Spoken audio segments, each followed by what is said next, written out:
name is Beleg-Rhaal, and I'd like to speak with you about a contract you've engaged in with a certain entity. Oh no, I'm quite certain that I have the right number. I've got the contract right here before my eyes, and it very clearly contains all of your contact information.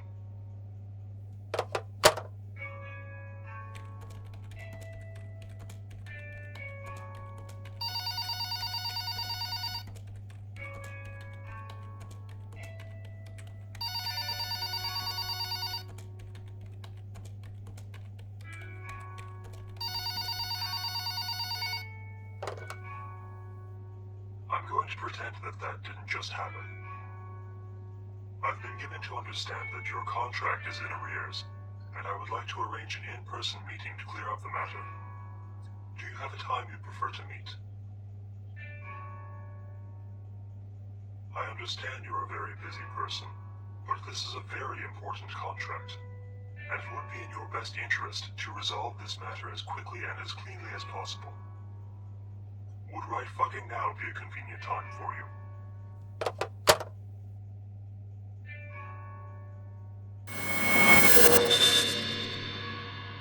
That's twice now you've hung up on me. That's exceedingly rude, you know. It does not do to vex an individual who is trying their best to help you out. Now quit looking so shocked, and let's get down to business. As I said on the phone, my name is Beleg-Rhaal, and I've been engaged by the holder of your contract to have a little chat with you and find out why you haven't been keeping to your end of the bargain. Specifically, your patron would very much like to know why the sacrifices have stopped. Oh, don't play dumb with me. What contract, forsooth? I've got your contract right here. And it's got your name on it in several prominent places, and it smells very strongly of the oils in your own skin, which I can also smell on you even though we're not at all close in this office of yours. And it's been signed in very large letters, by you, in your own blood, which I can also smell from across the room, and it's in your own handwriting. And also, by virtue of being an Arbiter demon, with your contract in hand, I can do this.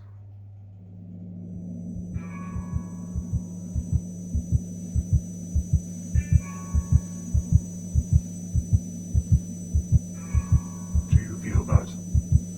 Chest pains, trouble breathing, blinding headache, and your ears ringing? I can do it again, and I can make it worse. Now, if you would be so good as to quit fucking about and be honest with me, we can much more easily clear up what I'm certain is just a misunderstanding on your part regarding your contract. So, just to have everything in order, do you acknowledge that this is indeed your contract, agreed to and signed by you? Lovely. Now we're getting somewhere. Now, the piddling little details here are not all that important. The main issue is that in this contract, your contract, you agreed to certain conditions in exchange for the benefits your patron would bestow upon you. Said benefits included, but were not specifically limited to, the following. Increased lifespan, not to exceed 200 calendar years, including any incidental leap years. Continued health and vigor during that increased lifespan. Increased abilities of persuasion and manipulation of persons with whom you interact. There's some other stuff, but that's the meat of it. Basically, you signed a contract to make your life longer, to stay healthy and vigorous, and to get people to do what you want. It's a good way to stay on top of the pile in your line of work. Business and politics is pretty much the same thing when you go high enough. But regarding this bit further on...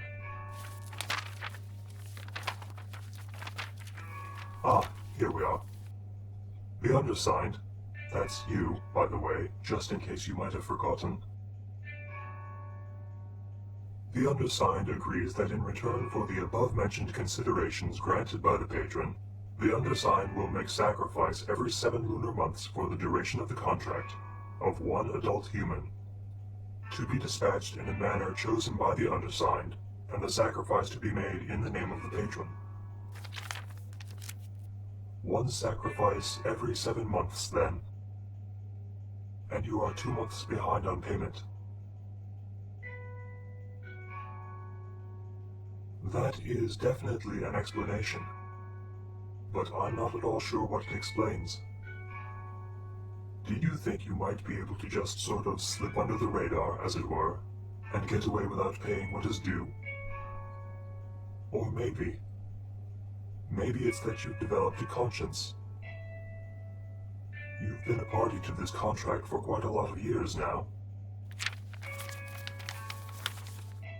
22 years, according to this date written next to your name. See that, right there, where you signed the contract? 22 years under contract, and now you decide to stop payment? I really do wonder what is going on in that head of yours.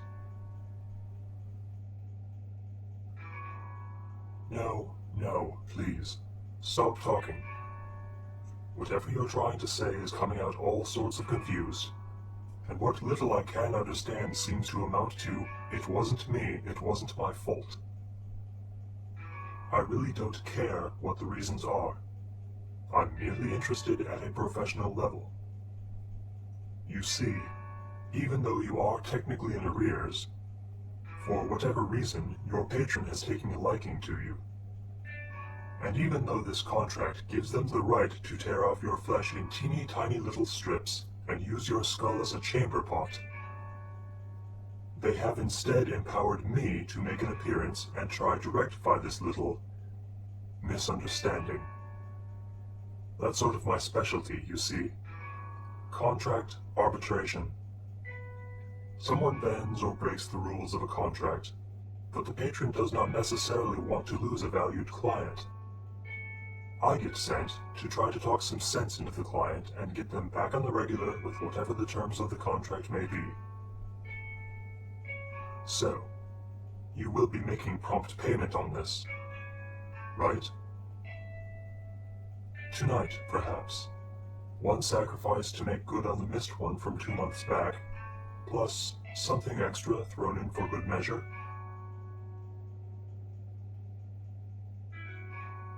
No?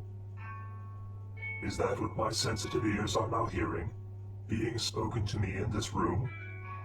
No? You don't plan on resuming payments? Well, that won't do at all. Oh, this matter is by no means concluded. I was engaged to see to it that you resume payments, not to be the instrument of doom if you chose to default on your contract. So I've got a vested interest in making sure that you do resume payments. Please do enjoy the rest of your day. I'll be seeing you again later. Much later. When you're sleeping.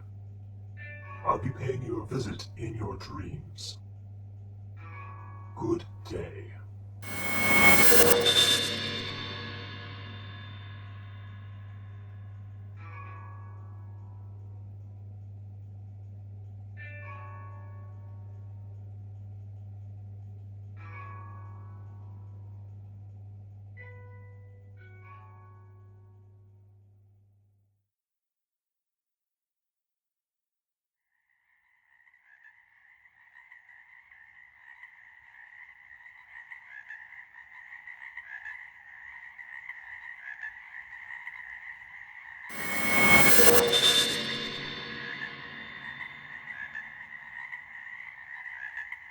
Hello again. What? Did you really think I would not make good on my words from earlier today? I told you I'd be seeing you in your dreams. And here you are, dreaming. And here I am, in your dreams. No, you can't just dream me away. I'm not part of your dream. I'm a visitor in your dream, and I'm here to talk about your contract.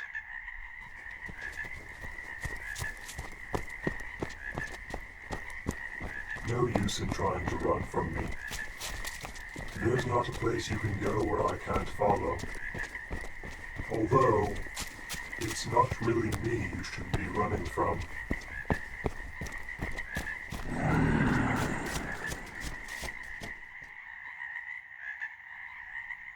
Nice little place, this dream of yours. Something from a vacation? Perhaps some favorite childhood getaway? A shame that it's not entirely yours anymore. There are things loose and wandering in it now. Very bad and terrible things. Things that are not very conducive to restful sleep. And they're not going anywhere anytime soon.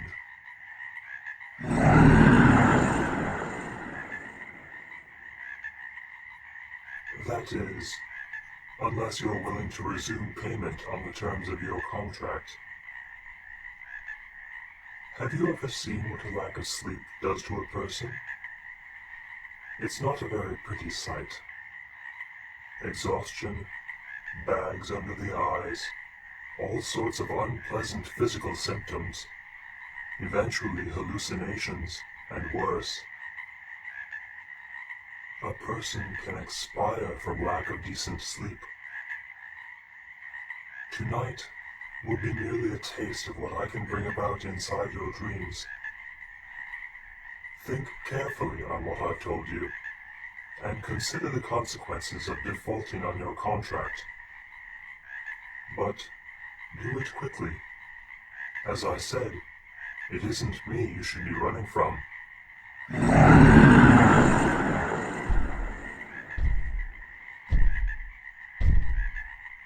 Until next time.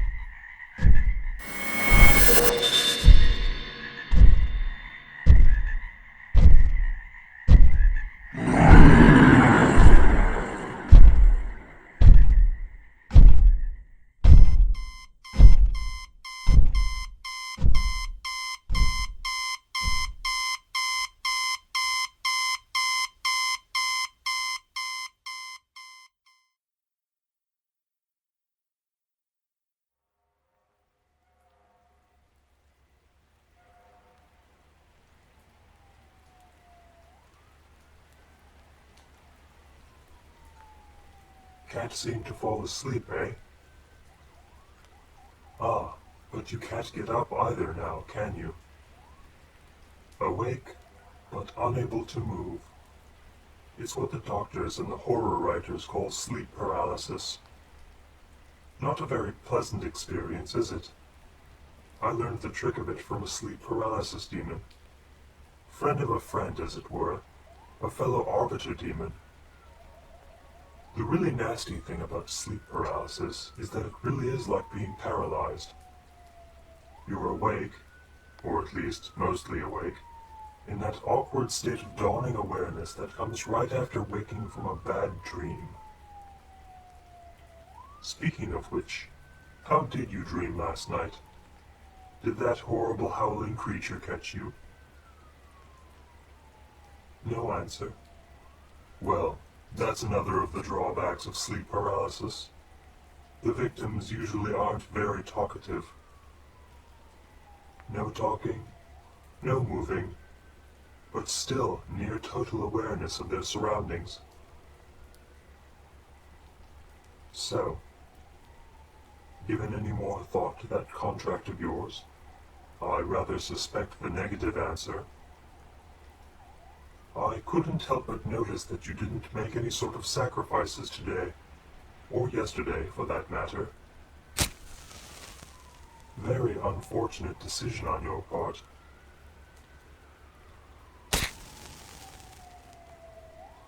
Fortunately, there is still time for you to make amends.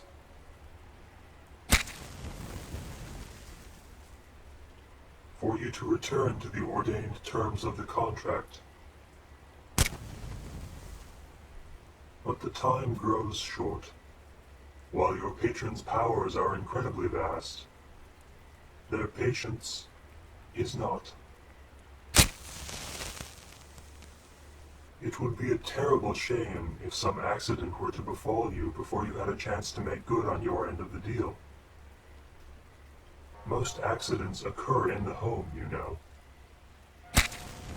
For example, someone carelessly playing with matches. It only takes a tiny flame to set fire to the trailing edge of a blanket. Cloth burns rather well, you know, under the right circumstances. So do bed frames, and mattresses, and so do people who are unable to move. I'm going to step out and have a smoke. Pleasant dreams.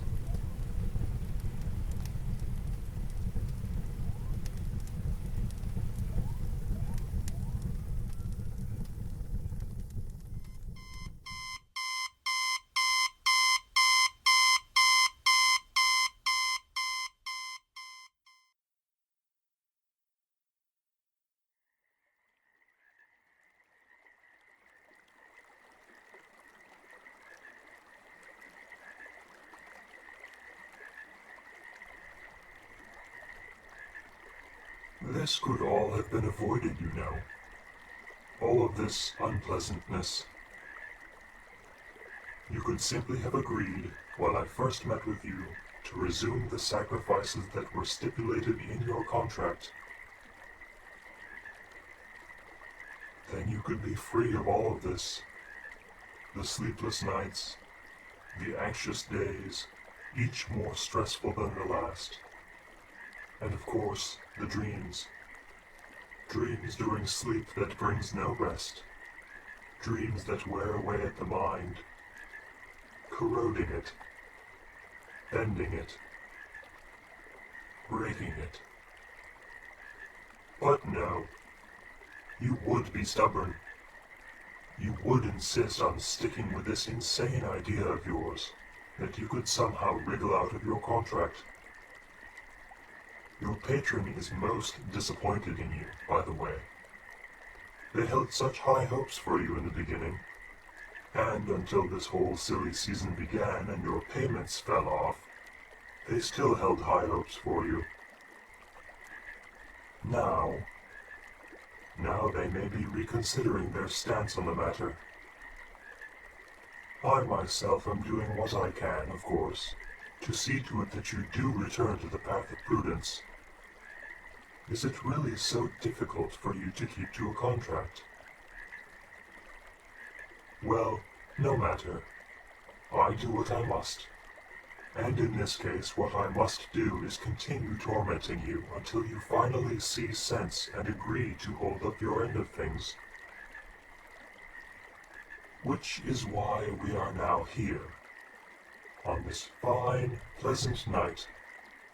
Just the two of us, out here in the middle of a very tall bridge over a very deep stretch of water. I am told that when one is falling from a great height, landing on water can be similar to landing on concrete. But since your feet are already encased in a sizable block of concrete, it may be enough to cushion the impact significantly. Let's find out, shall we?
Well, I see that you're awake at least. It was touch and go there for a while. We didn't know if you were ever going to wake up. Seems you've been leading rather a rough life this past week or so, since you were reported missing. In fact, I've never seen so many different conditions presenting themselves at the same time in a person who wasn't just a hard sneeze away from completely running down the curtain. Simply put, your body has decided to stop doing most of its jobs. You're currently being fed through a tube and IV lines. Everything below your neck seems to be paralyzed. And for some reason the head physician here seems to think you'd be a perfect candidate to test out the old iron lung we have in the basement. In addition, we've had to hook you up to a number of, frankly, quite dubious-sounding machines just to keep you in the state you're in now. Basically, you're just a sack of meat with a lot of peripherals wrapped around a still-functioning mind with very few options for communication. But the other doctors I've consulted with have assured me that, barring accidents, we can keep you like this for a long, long time. And to think, this could all have been avoided if you had simply kept to the terms of the agreement with your patron, who, by the way, I have just had a meeting with. In their infinite wisdom and generosity, they have decided to give you one last chance to redeem yourself. You now have a choice. Swear that you will faithfully adhere to the exact terms of your contract for the rest of the term of service, making each duly required sacrifice at the appointed time, plus reparations in the amount of 13 additional sacrifices within the next full lunar cycle, which, I might add, is a very lenient amount, all things considered. 13 additional sacrifices, along with the removal and offering of one of your fingers, the choice of which is left up to you. Swear to do all these things, and do them in a timely fashion, and all will be forgiven, and you will be restored to the blooming flower of health and vigor that you were before you strayed from the path of prudence. However, if you choose not to so swear, you will continue on, in the state you are currently in. Paralyzed, mechanized, just a brain trapped in a bag of useless meat, for the remainder of the duration of your contract. That's a long, long time to be like this, and you will survive the entire duration, just as you are now. The choice is quite simple, really. I'll give you some time to think about it. I've another case to check in on. I'll be back tomorrow to have your answer. Don't go anywhere.